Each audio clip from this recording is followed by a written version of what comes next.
Avec l'apparition d'Internet et du téléphone portable, de nombreux petits malins essaient chaque jour de vous tromper. Faux mails, faux SMS, faux appels, bref, la liste est longue.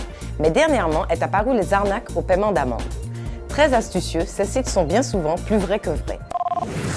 Les escrocs du net ont trouvé une nouvelle cible, les automobilistes qui ont récolté une contravention. En effet, l'État propose aux contrevenants la possibilité de payer leurs amendes en ligne sur le site officiel amende.gouv.fr. Mais si vous tapez amende sur un moteur de recherche, là, vous risquez de tomber dans le piège. Depuis quelque temps, en tapant les mots amende ou paiement amende sur différents moteurs de recherche, vous voyez apparaître en première position dans la liste de résultats des sites qui vous proposent de régler votre amende et même de la contester, et ainsi de récupérer votre argent. Tentant, non? Mais en fait, il s'agit dans tous les cas d'arnaque. Ce n'est qu'après avoir entré votre numéro de contravention et à condition de lire le détail du règlement jusqu'au bout que l'on peut comprendre que ces sites vont payer la contravention à votre place en transmettant vos données de paiement à l'administration compétente. Très utile pour le règlement de votre contravention. Par contre, pour jouer les intermédiaires, ils peuvent vous réclamer jusqu'à 6 € de frais administratifs. Mais ces sites proposent également des services annexes, des lettres types pour contester ces contraventions. Elles sont facturées jusqu'à 12 € la lettre. L'un d'eux vous impose en plus des frais l'achat au prix de 9,95 € d'un guide de bonne conduite, avec tous les conseils pour éviter les contraventions. Astucieux, non? Cela pourrait prêter à sourire si, au bout du compte, des milliers d'automobilistes pensant avoir payé leur amende ne recevaient, quelque temps plus tard, une relance avec un taux majoré. Pour vous démontrer la force de ces arnaques, un site a été dernièrement fermé.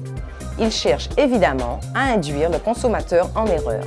Et pour cela, n'hésite pas à utiliser les données du site officiel. Ainsi, si vous entrez un numéro de contravention qui a déjà été payé, il vous le signalera comme s'il avait lui-même accès aux bases de l'administration. Il oublie d'indiquer que cette information provient du site amende.gouv.fr, le seul à la détenir.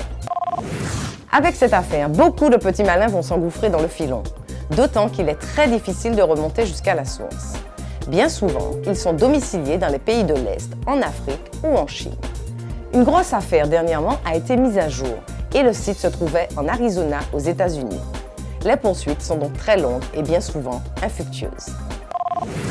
Malheureusement, si vous avez payé votre contravention sur un de ces sites, vos chances de récupérer vos sous sont très minces. Mais beaucoup plus grave, avec votre règlement, il possède désormais vos coordonnées bancaires. Et là, de gros problèmes peuvent commencer.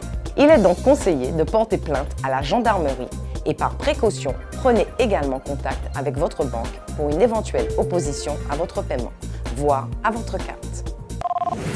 Dernière chose, vous pouvez en plus signaler cela sur le site du ministère de l'Intérieur, internet-signalement.gouv.fr. Vous devez donc être vigilant si vous réglez votre contravention par Internet. Il n'existe qu'un seul site officiel. Je vous le répète, amende.gouv.fr. Enfin, un conseil à retenir. Pour toute démarche officielle en ligne, évitez de passer par un moteur de recherche et préférez taper l'adresse complète qui figure sur les documents administratifs. C'est simple et cela vous évitera bien des problèmes. À demain pour d'autres conseils.